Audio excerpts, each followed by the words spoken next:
Okay, let's just dive right in. I want you to think about that one big goal you're chasing right now. Got it? Now, what if I told you that focusing so hard on that goal is the very thing that's stopping you from ever reaching it? It sounds kind of crazy, I know, but this idea might just be the key to unlocking real, lasting progress in your life.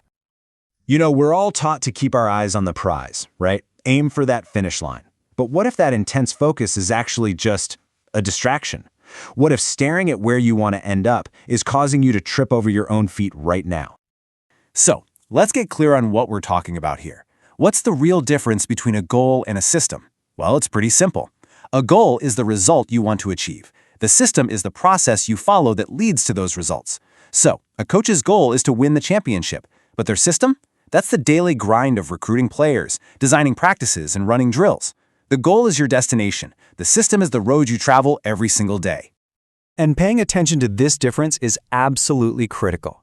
Because when you put all your energy into a goals-first mindset, you run into some serious problems. In fact, there are 4 major flaws that can completely sabotage your progress. Let's break them down. First up, get this, winners and losers often have the exact same goals. I mean, think about the Olympics. Every single athlete there wants to win the gold medal. Every candidate applying for a job wants to get hired. So if everyone is aiming for the same target, the goal itself can't be what separates them, right? The real difference maker is the system, that commitment to tiny, continuous improvements that they stick to day in and day out. All right, here's the second big flaw. Achieving a goal is just a temporary fix. It's like cleaning a messy room. Sure, you can spend an afternoon tidying everything up. Boom, goal achieved. But if you don't change the sloppy habits that made the room messy in the first place, guess what? You're going to be right back in that same mess next week. Goals treat the symptom. Systems actually fix the underlying cause.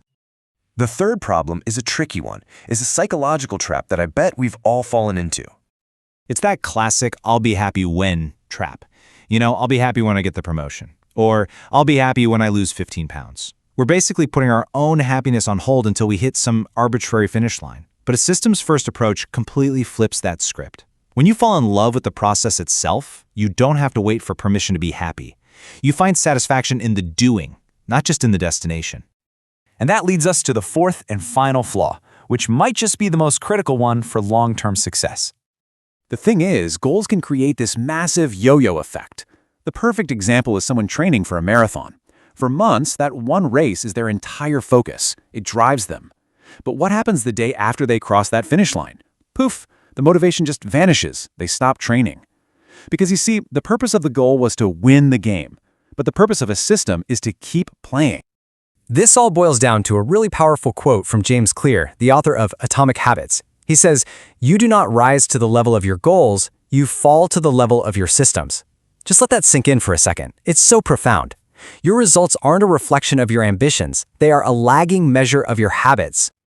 So, if goals are the problem, what's the solution? Does that mean we shouldn't have any ambitions?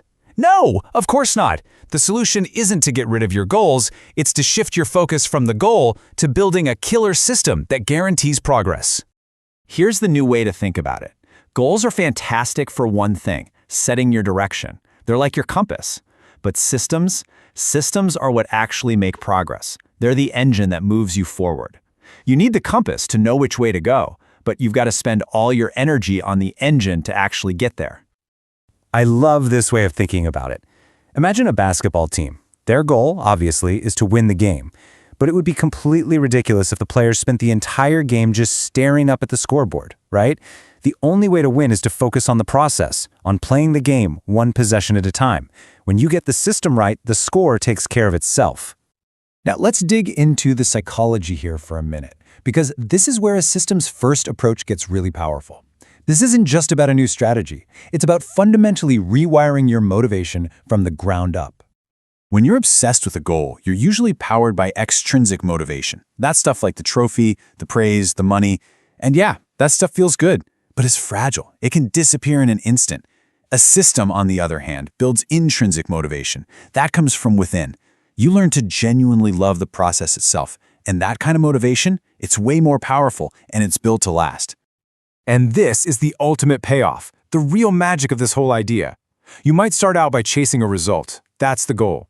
But as you stick to your process day after day, something incredible happens. You start to fall in love with the system. And eventually, that system forges a new identity. You're no longer the person who's trying to write a book. You simply are a writer. You're not trying to get fit. You are the type of person who doesn't miss workouts. Your identity becomes the engine. Okay, so we've talked a lot about the why. Now it's time for the most important part, how you can actually put this to work in your own life. So, let's just quickly recap the big takeaways. First, use your goals to set a direction, but don't obsess over them. Second, build a system of tiny, daily improvements. Third, learn to fall in love with the process, not just the prize.